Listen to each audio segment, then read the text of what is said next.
everybody, it's Jennifer Donley here with the Creative Aging Network, and today I'm going to do a quick little painting for you. We're going to be painting apples, and the purpose of this painting is to learn how to create depth within your painting. So we'll be creating a foreground, a middle ground, and a background, and we should end up with something fun. We're going to use a variety of media, so this would be considered a mixed media piece. It's not just watercolor, but it is watercolor. It's some bleeding artist tissue, some oil pastel, and some salt.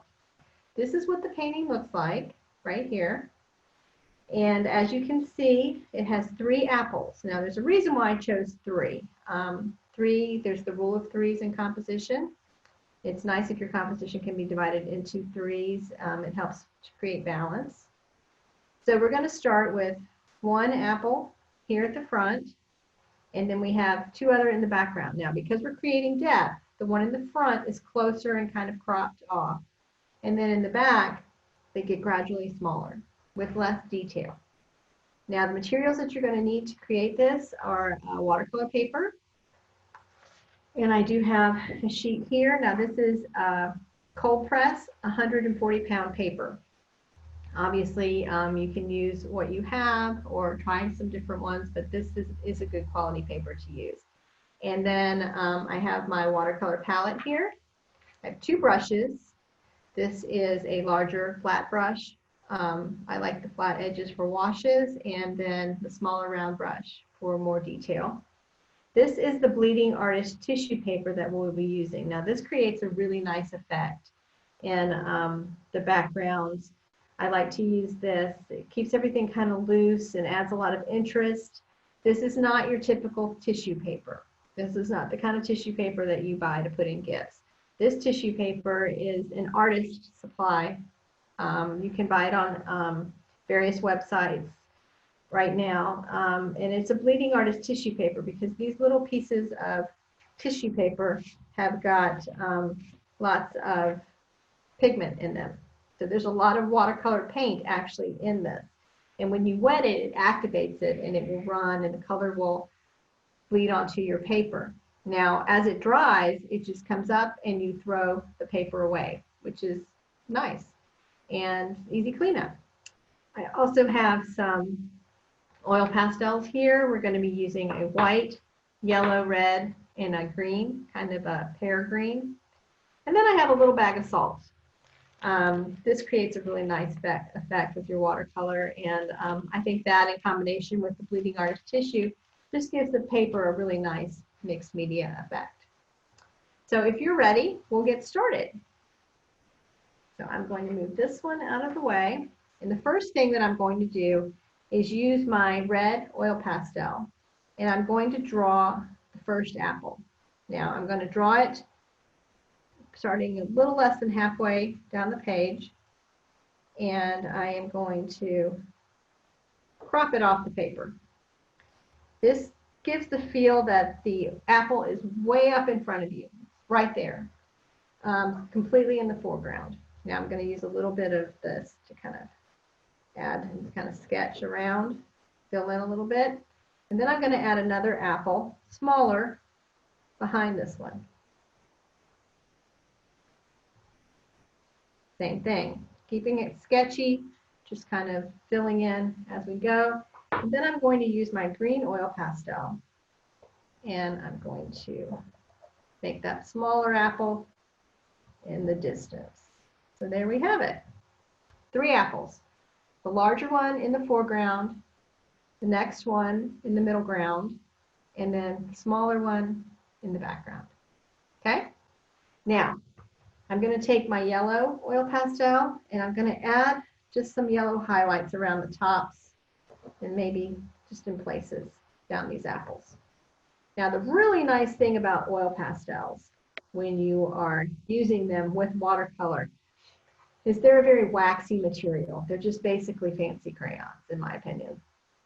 And so when you use this, it works kind of like oil and water with the oil pastels and the watercolor, in that the watercolor will not cover up the oil pastels. Anything that you draw will still be visible.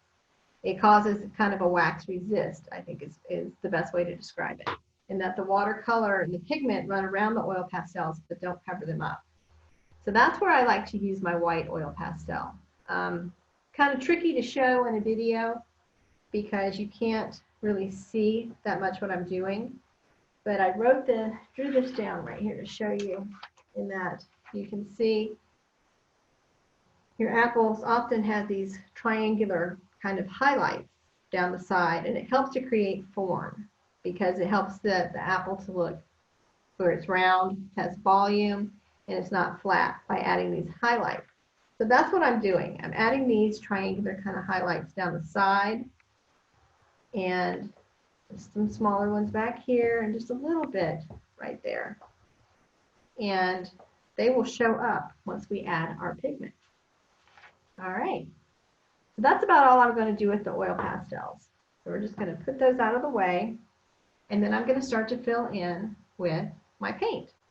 I'm going to use my bigger brush with the flat edge, and I'm going to get it good and wet, and then I'm going to use my red paint. And I'm going to go right over top. Now you can kind of see that it's not nearly as dark as the oil pastels were. So you can still really see that outline, and then you can see how the paint runs around where the oil pastels were.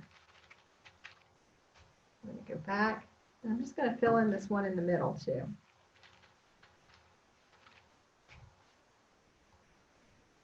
This way, right up here.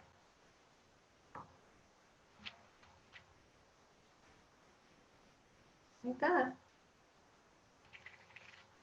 I like how my highlights are starting to show up, and you can really see them. Now, I really want my apples to look a little darker. And this is where I think the Bleeding Artist tissue paper looks so nice. So my paper is really wet. In order for this tissue to work, your paper has to be really wet. So I'm going to add just a little bit more water, and then I'm going to put, this will be the shadow side, this side right here. So I'm going to add some of the tissue right here. Now, once the tissue's on there and it's wet, paint over it with water. That's all you have to do. And you see how that color and pigment is coming out of there? Just kind of puddles around. Looks really nice. Just add some water. Now, I've only wet my paper where I am painting. I'm not getting the water on the background or even on this other green apple just yet. And there's a reason for that, because watercolor follows, the color follows the water, is the way I tell people so they can remember. Wherever you put water, that's where your color will go. And if you put water on the entire thing, that's the wet on wet technique, the water is going to go everywhere and the color is going to go everywhere. And that makes some beautiful effects. But if you want to be able to have a little bit more control on your painting, then you're going to just add the water in the places that you want the color for right now.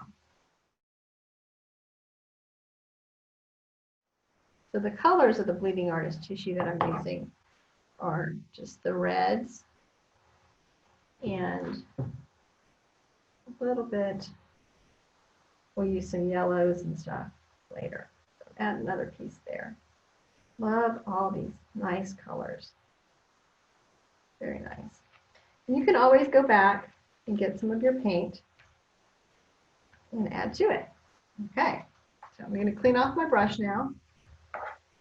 It's always nice to have paper towels handy when you're working with watercolors, because that's how you keep your brush clean and if you have too much water on your brush, I always like to dip my brush in the water and then touch it to the paper towel just to make sure I'm not using too much.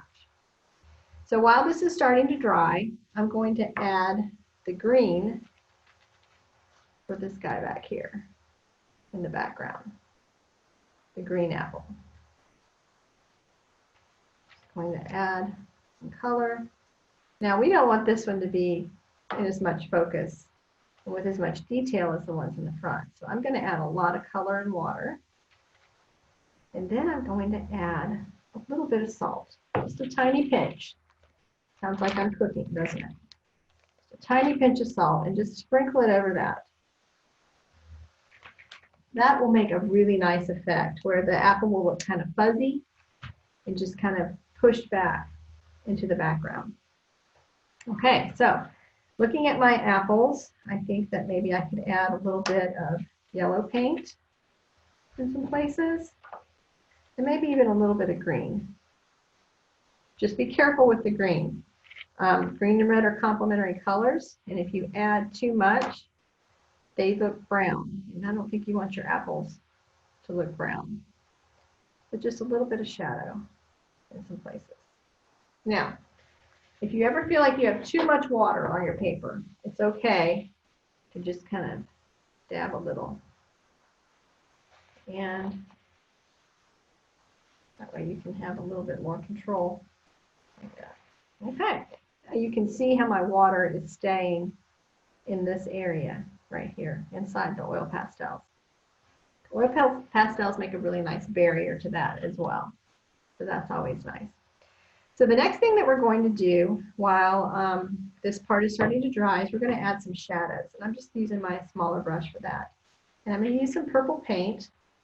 One way that you can create depth is the really strong light source, which will create really vibrant shadows.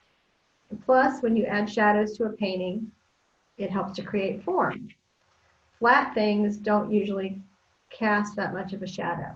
But if something has a lot of form, like these apples, then they will create a shadow. So I'm just adding some purple paint just around the bottom of the apple, and then up around the side like this. And back here.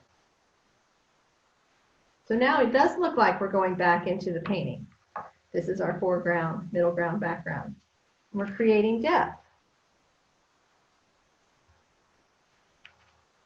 Really like the purple with the shadows, and I think I'm just going to add just a little touch of blue in there as well.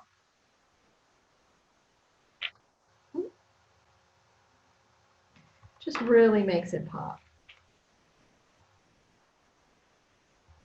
And then you can see again, by wetting only where the shadows are, that's where the blue paint goes, where the purple is. It's not running all over right now, which is nice.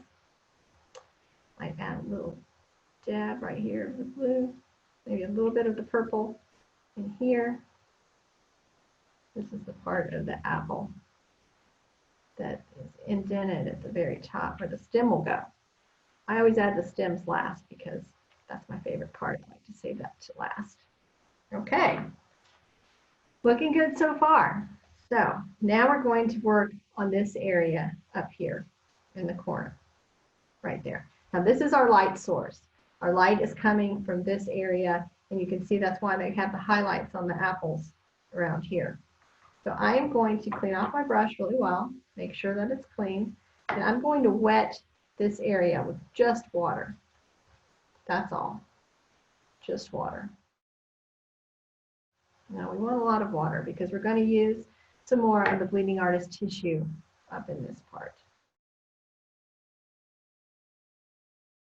So now I'm going to take these orange, I have like an orange and a pink and some yellows, and you can kind of see where the pigment starts to move around.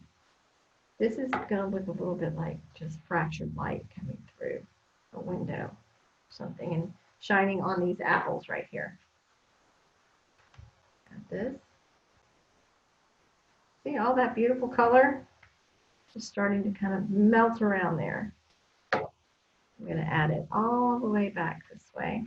And you don't need to fill in the entire thing. I mean, you can, but I kind of like it when you can just kind of see the shapes of the squares a little bit, or triangles, or rectangles, or just really organic shapes.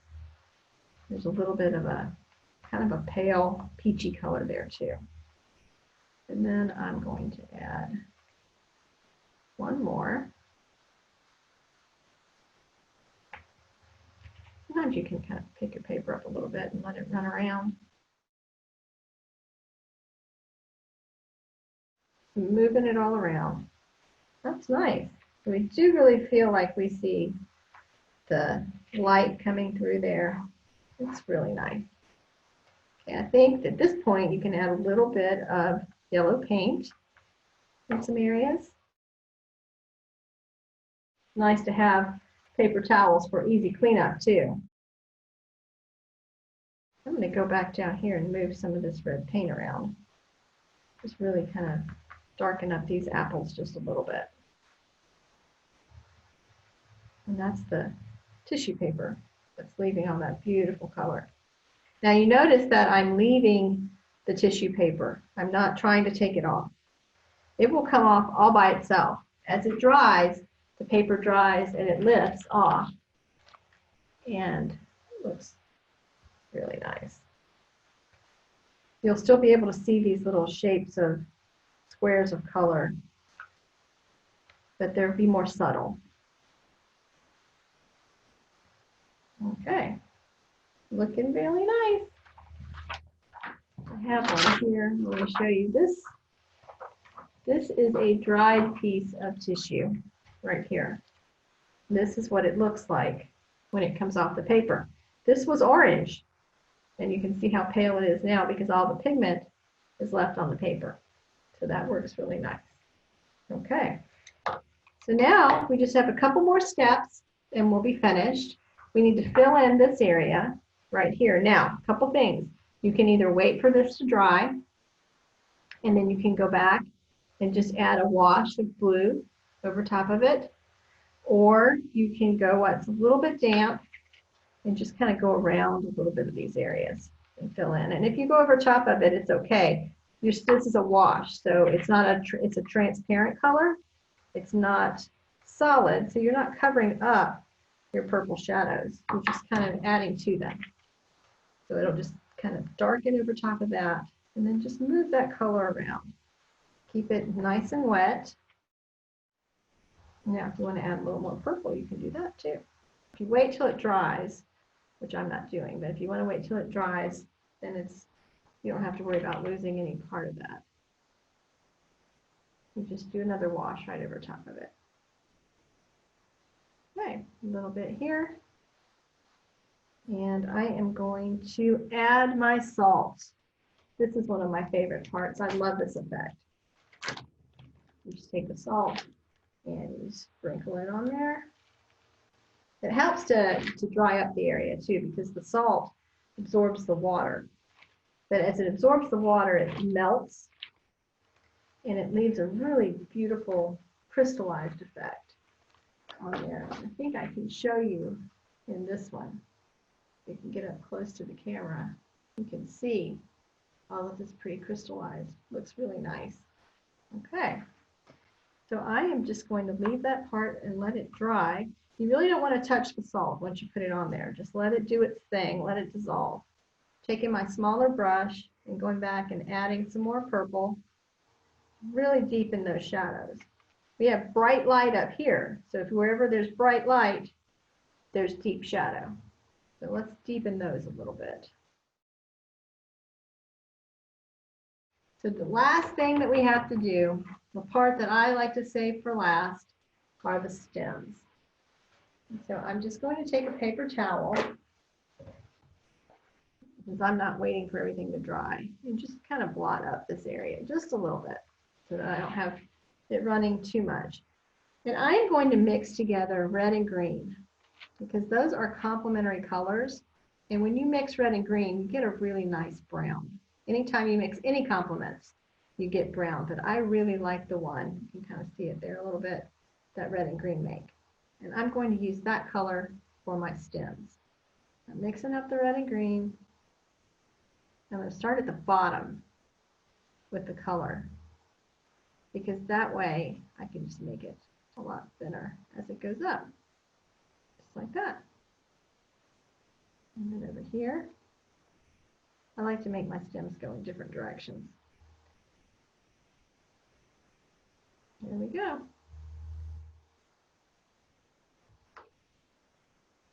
All right, and there we have it. Our apple painting with perspective and depth. So there we go, guys. I hope you enjoyed that. I hope it was fun for you to paint with watercolor and oil pastel and bleeding artist tissue. And I hope that you will join us again. Thanks. Have a great day.